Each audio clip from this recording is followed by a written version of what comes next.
Welcome everyone. Hope everyone is doing well and are safe. Thank you for joining us here today for our webinar, the LIBOR SOFR Transition Update. My name is Andrew Paolillo. I am the Director of Member Strategies and Solutions here at the bank. And with me today will be Dan Redman, our Money Desk Manager. So what we'd like to do is go over three areas related to the transition. And before we jump in, I just want to say we're looking at the registrations and very pleased to see a good showing across all our members of varying shapes and sizes and folks from different areas within their organization, whether it be treasury, accounting and finance, or lending, or senior management. So I think this is a testament and speaks to the interest in this topic that's only going to continue to grow as we get closer to the cessation date of LIBOR. So the three main areas that we're going to look to cover today. First, we're going to do an overview, an introduction to SOFR, as well as look at some of the recent developments that are occurring in the LIBOR transition. Secondly, we'll look at one of the solutions that the Federal Home Loan Bank of Boston is contributing to the LIBOR transition process with the development of the SOFR-Indexed advance. And then lastly, we'll wrap things up and looking at some balance sheet strategies and applications for using that SOFR index advance in the day-to-day balance sheet management of your organization. So let's jump right in and talk about the introduction to SOFR and some of the things that are going on with the transition. So what is SOFR first and foremost? It is the Secured Overnight Financing Rate. And that essentially refers to repurchase agreements, or commonly known as repo. So there's three main characteristics of what goes into SOFR. And the first is that it is an index that is based off of a overnight term. The second is that it is a repo transaction is a secured lending transaction, and it's collateralized by treasury bonds. And then the last part of SOFR is that the calculation of the index is derived from actual transactions occurring in the marketplace. So repo is often referred to as the plumbing of the financial system. And as you can see on this chart, this is the single day volumes since SOFR has been calculated by the New York Fed going back to 2018. And the average daily volume since then is just slightly under $1 trillion worth of activity. And one thing to note is that while SOFR, the index and the acronym, are relatively new, going back to 2018, what it's based off of, repo transactions, go back much further. So there is data pointing towards what drives these rates. So in terms of how is SOFR calculated, essentially it is a volume-weighted median of actual transactions that occur. So qualifying repo transactions are tracked by the New York Fed. And as we can see here in this visual, this is an example of where SOFR has been since the beginning of May into June. And that darker blue line is the actual SOFR index rate. But on each side of the actual SOFR rate, we see the percentiles for the transactions, the first and the 99th, the 25th, and the 75th. So for example, on the last date that before we pulled this chart, back on June 5th, the SOFR index was at 7 basis points, but we saw that the bands for the transactions as part of that $1 trillion worth of daily volume were at 5 basis points and 18 basis points on the very high and low ends, but narrowing that range saw 6 basis points and 12 basis points for the 25th and the 75th. So based on actual transactions and very transparent in terms of the data that is being used. So why are we talking about a LIBOR SOFR transition? So ultimately, it boils down to the fact that there was a LIBOR manipulation scandal about 7 or 8 years ago, and that involved dealer banks who were charged with submitting their estimates for LIBOR. So that's basically how LIBOR was calculated, where there was a panel of large money center banks who would provide estimates at various terms where they thought they could borrow in the interbank lending market. So the issue occurred because they were submitting prices that served their benefits. So depending on what exposures that their particular bank had and whether a higher or LIBOR would suit their needs, that's where their submissions drifted towards. So that is what has led to this massive movement towards a new benchmark replacement for LIBOR. And what is going on is that after December 31st, 2021, the regulators are not requiring the panel banks to submit prices for LIBOR. So ultimately, a new replacement index will be required. And when you think about the size and scale of the LIBOR market, it's one of the most important, if not the most important, interest rate in the world, and underlying hundreds of trillions of dollars of transactions and exposures across the globe. And there's a lot of fallback provisions for existing contracts and securities and loans and things like that, there's a lot of work and resources going into creating amendments and ways to adjust existing exposures. But ultimately, for any go-forward business, there needs to be a more permanent solution and fix than just relying upon fallbacks. So looking at some of the recent things that have been going on, and as we look back over the last year or two, we've said that the LIBOR transition developments have gone kind of in a staircase fashion, where nothing happens for a period of time, and then all of a sudden a lot of things happen, and then it kind of levels off, and then all of a sudden there's a jump of activity.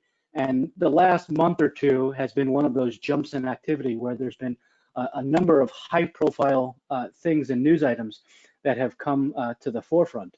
So as you can see here, these main buckets, the benchmark reform impacts a lot of different areas and in a lot of different types of organizations. So if you look at what's occurring on the residential lending side, Fannie Mae and Freddie Mac recently released a transition playbook where they offer up some timelines and updates to their product suite. So certainly if you're involved in dealing with the GSEs on the secondary marketing side of things, then certainly you want to know what is going on there. And specifically, one thing of note is that they both Fannie and Freddie have ceased purchasing any LIBOR-related loans, and will be starting to purchase SOFR loans. So if you think about depositories offering and expanding their menu of loan options, it's difficult to take that first step into offering a SOFR-based loan without knowing that there is potentially a secondary market for that loan. So now that will be there, much like it is for the fixed rate and has historically been for LIBOR. That offers an outlet for institutions. They will also be beginning to issue SOFR-based CMOs, so that it offers a floating rate alternative for the investment portfolio. Also of note is the CFPB has issued guidance on adjustable rate mortgages and HELOCs. And with the CFPB, obviously, they're focused more on the consumer side of things. So that offers organizations guidance in not just how to operationally do the things that you as a banking or insurance organization need to do, but how do you communicate that downstream to your customers, certainly retail focused, where they may not be seeing and hearing as much about the LIBOR SOFR transition as you may be. On the debt issuance side, every month that passes, we continue to see growth and expansion of bonds being issued into the market, exceeding now $600 billion in terms of SOFR-linked debt. The GSEs, including the Federal Home Loan Bank System, comprise a large portion of that, close to $200 billion. And in fact, the last couple months have continued to see growth, not just in the private market issuance, but also in the longer terms, which is a welcome sight to see. So you have your large global banks like the Morgan Stanleys of the world who are issuing SOFR-linked debt, but you also have the community banks who are issuing subordinated debt in a typical fixed to floating structure, where the floating leg of that transaction will be referenced off of SOFR. So it is becoming more prominent and part of the issuance playbook. The derivatives market, again, continued to see growth regularly and expansion of the product lineup in terms of futures, options, and all different kinds of derivatives. And it's interesting to note that while your organization may not necessarily explicitly be engaged in those types of instruments, it does benefit you because the folks who are involved in providing more straightforward instruments, in order to properly fund and hedge and efficiently price those types of instruments, whether they be cash or other types of derivatives, the more liquidity and access and opportunity that you have in varying pockets of the market, it all supports liquidity and transparency all along the way. In terms of the benchmark transition, in 2014, there was a group called the Alternative Reference Rates Committee, who was convened by the Federal Reserve to aid and ensure a smooth transition away from LIBOR into an alternative benchmark environment. And they really have been on the front lines in providing information, guidelines for organizations of all shapes and sizes, how to manage this huge multi-year transition project. And within the last month or so, they released a best practices document, which we're going to take a look at in a slide or two, which has some really helpful tips about finding out where you are in relation to where you should be in terms of the transition. And and the last piece there is what we're doing with the SOFR Index Advance, and we'll get to that in a little bit as well. So here's a snapshot of something from the ARC best practices document. And this is an example where you're looking at the recommended transition milestones. So depending on the particular type of product, where their recommendation for where you should be in the process in terms of having fallbacks in place. So you have a LIBOR linked instrument. Well, are you going to move to an alternative replacement index like SOFR or something else? And is it going to be a one-for-one transition, or is it going to be the new index plus some kind of an adjustment spread? So, that understanding of what those fallbacks are going to be are important, and they vary according to the product. Then there's also some guidelines for the operational and technological readiness, but also the ceasing of using LIBOR going forward. And one thing that's interesting to point out is that a couple of weeks or a little more than a month ago, actually, the Main Street Lending Program, one of the stimulus programs that the Fed had put forth to support the economy, initially those loans were going to be indexed versus SOFR, but after some commentary and some feedback, they decided to switch those loans to be LIBOR based. And ultimately, what they heard was that depositories weren't equipped to handle a new index. They had their systems in place where they could handle LIBOR, but given all the challenges going on in the world and in the banking landscape right now, they weren't ready to just flip that switch. So, I think this is a good example of how even for the long range planning, this transition did not sneak up on anybody, but it is a lot of work. It takes a long time. And when you get such unprecedented catalysts like we've seen certainly in the last 3 months, that even though the cessation date is still a year and a half away, that it's better to be prepared and be 1 or 2 or 3 steps ahead of the game. And one thing I will point out is that in the wake of that transition to LIBOR from SOFR in the Main Street Lending Program, the Fed in multiple channels and communications has reaffirmed their commitment to transitioning away from LIBOR. So certainly they are continuing to put all the pieces in place to make sure that ultimately LIBOR will be going away. So the last thing for this section is to give you some transition resources, and this presentation will be up on our website, so you'll be able to click on these links and find them.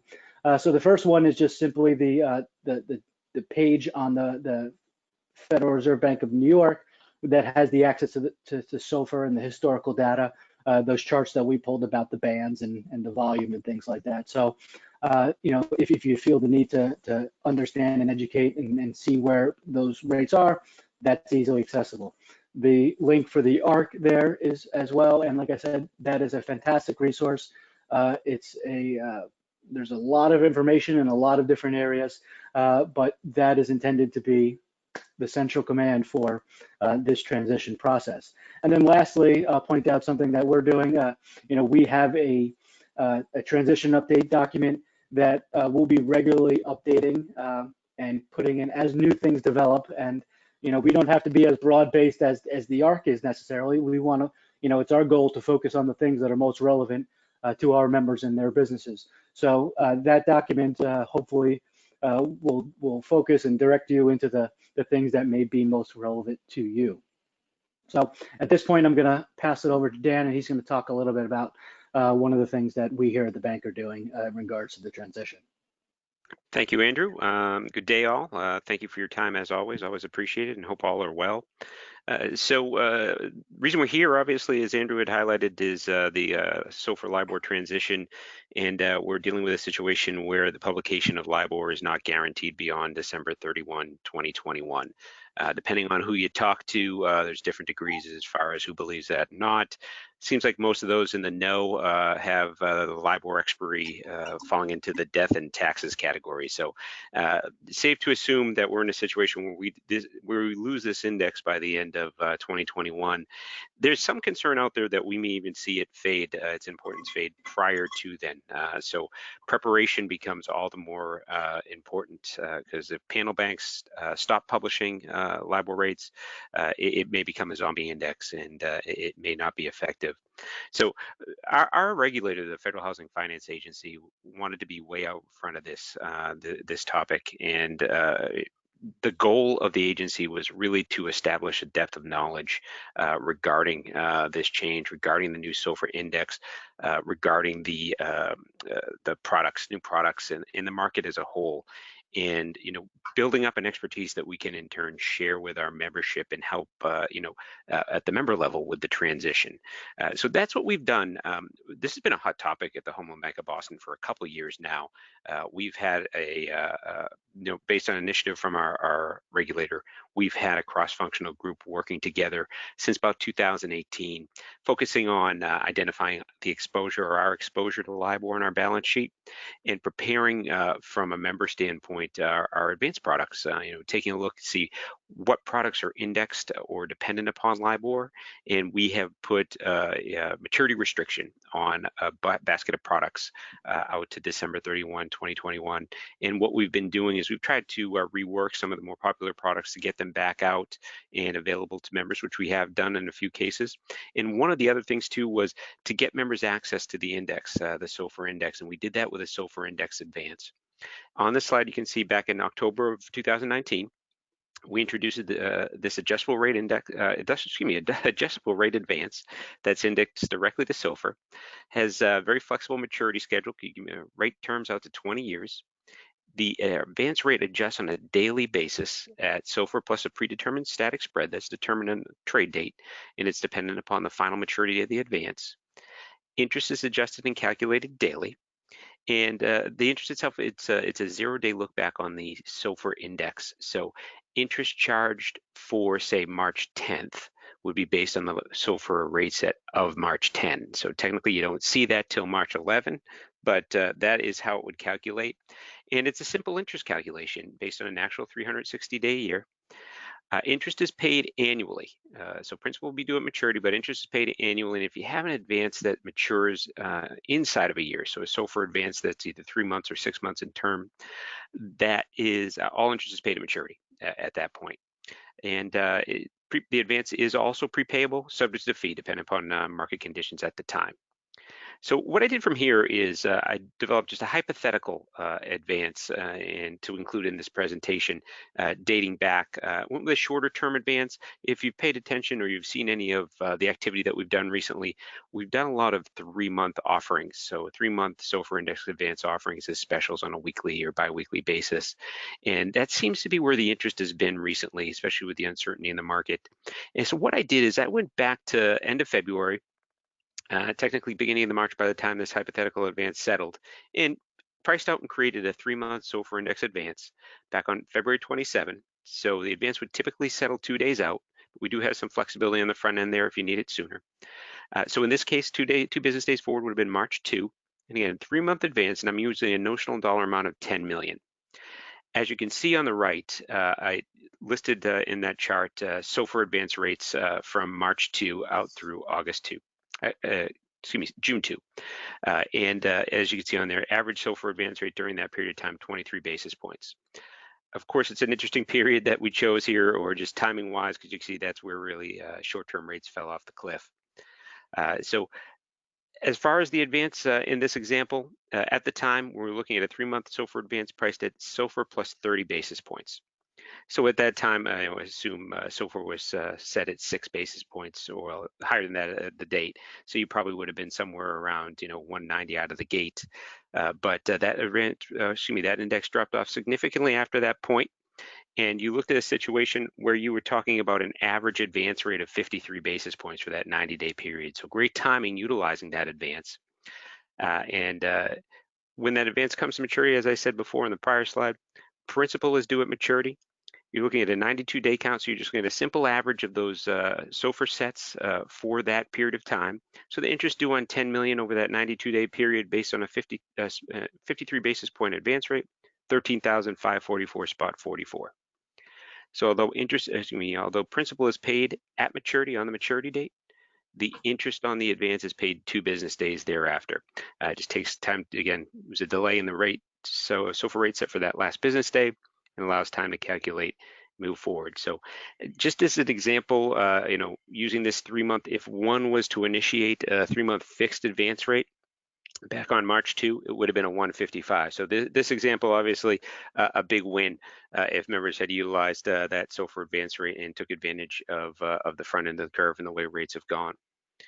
So we have had, as I had mentioned before, a few SOFR offerings recently, and most recently was back on June 11, last Thursday, June 11.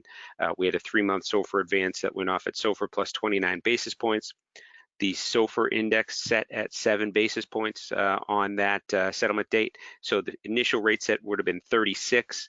I think we've bumped around that 7 to 9 basis points since then. So just comparatively, if you go back to the trade date June 11, our overnight 1-month and 3-month advances were all at the same level at 45 basis points. So again, nice savings out of the gate, and always a positive when you can see lower cost liabilities and a nice a nice funding alternative. So as I had mentioned in the first slide, a lot of flexibility with the product. There's a lot of opportunity there now. We've been rolling out these 3-month specials, but that doesn't mean we can't do other terms. If it's something that you have any interest in, be it a different term, or you might have some questions regarding the product, how it functions, give us a call on the money desk or kick us an email. Either way, we're more than happy to discuss. And like I said, I think it's a very flexible and feasible option at this point. So please reach out to us and let's have that conversation. At this point, kick it back over to you, Andrew. Thanks, Dan.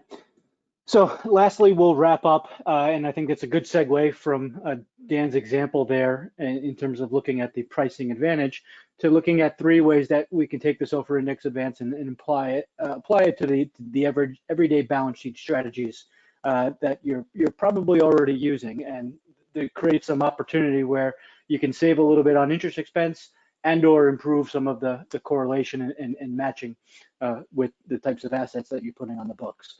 So we'll jump right into the first example as simply a short-term funding alternative. So a lot of members, whether it's because they're just simply plugging the fluctuation in their in the liability side of their balance sheet and looking to borrow short-term, or they're asset sensitive, so they structurally have a preference to have liabilities on the front end and have some static level of wholesale funding.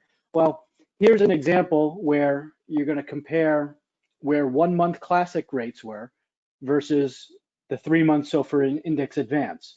So this is looking back at the last 5 weeks here, where we've seen where the 1-month classic was priced, and we've also seen where the 3-month SOFR index advance was priced. So you can see all the way circled on the left-hand side, the 1-month classic was between 41 and 45 basis points. The SOFR index advance, all the way to the right, was between 26 and 36 basis points on those days. So pretty significant day 1 savings in terms of the SOFR index advance. And you can see that the two sets of bars in the middle are simply how we reach the all-in rate for the SOFR index advance. It's simply the base index plus the predetermined static spread. So pretty significant when we're considering that we're in a 0% world here to see 5 to 15 basis points of potential savings. So, one of the things that is interesting in terms of having this variable rate short-term exposure is the fluctuation in Treasury bill rates. So here's an example where we looked at what went on with SOFR as well as the 1-month T-bill rate through the end of May into the beginning of June. So at quarter end, both SOFR and 1-month T-bills were right at 1 basis point. But as issuance started to ramp up, largely related to the funding of all the stimulus measures that are now coming into the market, T-bill rates, classic supply-demand mismatch, moved up pretty considerably in a pretty short period of time. So you can see those red dots mark that about 1.5 week mark, where Treasury T-bill rates went from 1 basis point all the way up to 20 basis points, whereas SOFR stayed flat at 1 basis point. So when you think about that strategy of rolling 1-month advances, when your advance comes due for maturity, you're subject to the timing of wherever rates are at that particular day when it's time to replace that advance.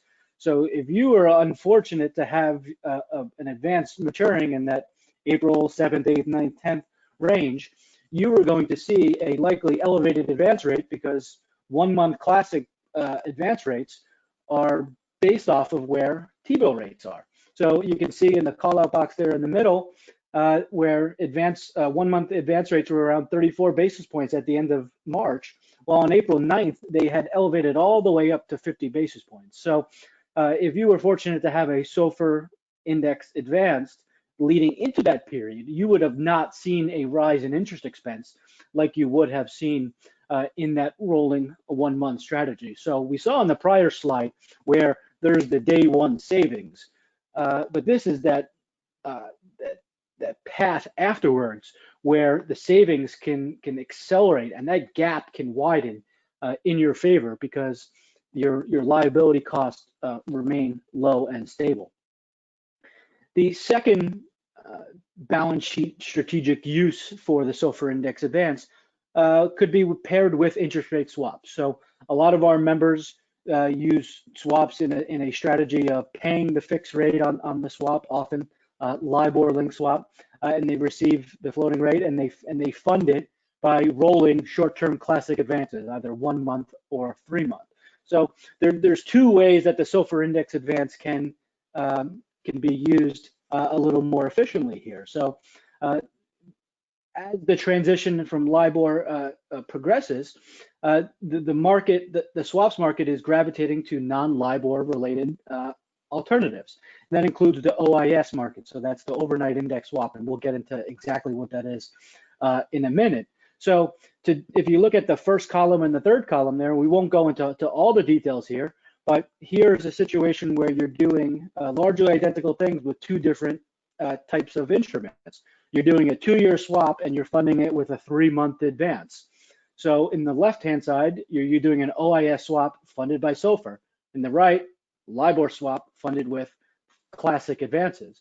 And if you go all the way down to the bottom, you can see the differential in the price there is 34 basis points versus 42 basis points. So again, 8 basis points of savings in a time period where every basis point matters that much more.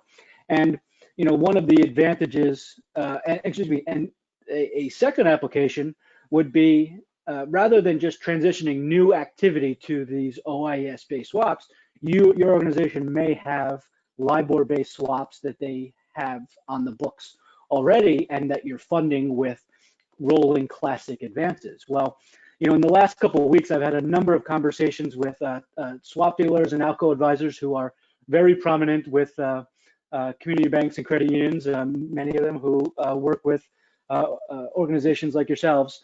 and they saw some things about the SOFR index advance, and they were intrigued in the different types of applications.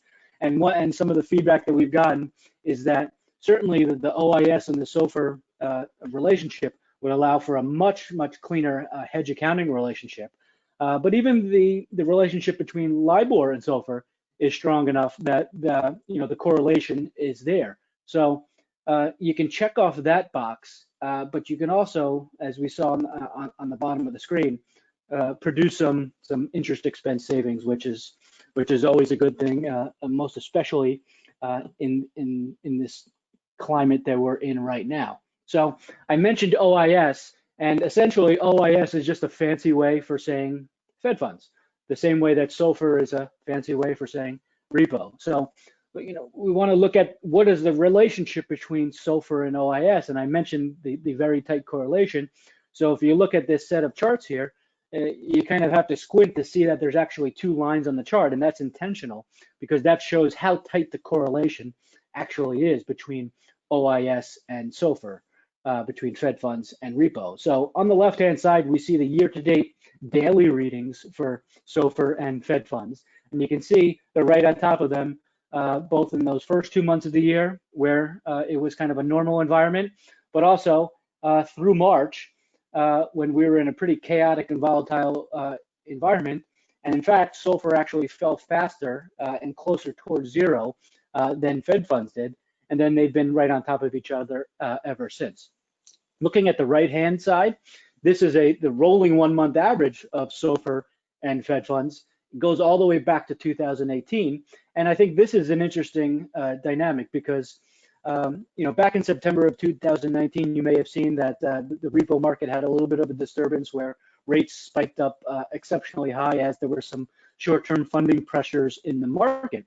And when you look at a daily rate, it only contributes 1/30th to a monthly average, 1/90th of a 3-month average. So it's a little bit of apples to oranges to comparing an overnight index versus a 1 month or a 3-month index like LIBOR. So when you look at the impact of that temporary dislocation in the repo market in September of 2019, well, that only contributed about a 16 basis point dislocation between SOFR and Fed funds, if you look towards the right-hand side of that chart there.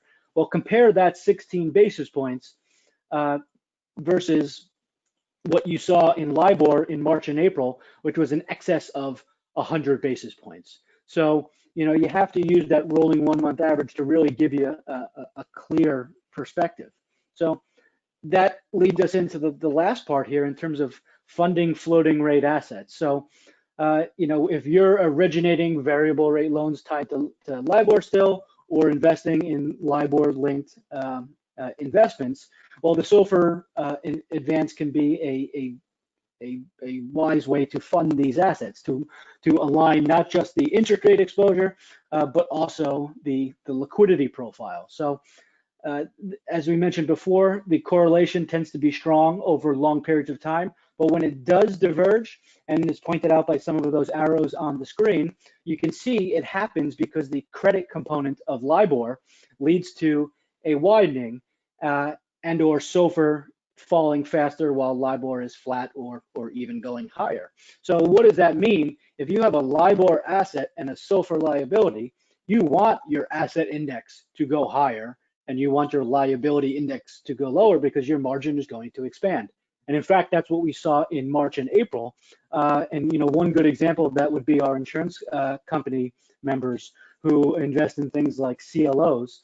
And they saw, they're linked to LIBOR, and they saw the yield that they were receiving on those assets go much higher. And even for our depository members, any LIBOR-linked loans that they had that were due to reset in March benefited, and it was a kind of one of the glass half full aspects of what was going on in March, that income did remain relatively high because of that dislocation. So you can see SOFR tends to trade at a level well below that of LIBOR, and in periods of stress, that margin can expand. So long story short, there's a number of different applications that Dan mentioned. The advance is very flexible and malleable, and certainly in this environment, it can contribute to interest expense, which is something that is on everybody's radar at the present time. So I want to thank everybody for being with us here today. As Dan mentioned, we are here as a resource. We've committed a lot of time, effort, and energy to putting these pieces in place to be a resource for members. So if there's anything here, and like I mentioned earlier, this presentation will be up on our website, the slides, as well as the entire webinar. And we are here to be of help, so do not be shy in reaching out. Thank you very much, and we'll speak to you soon.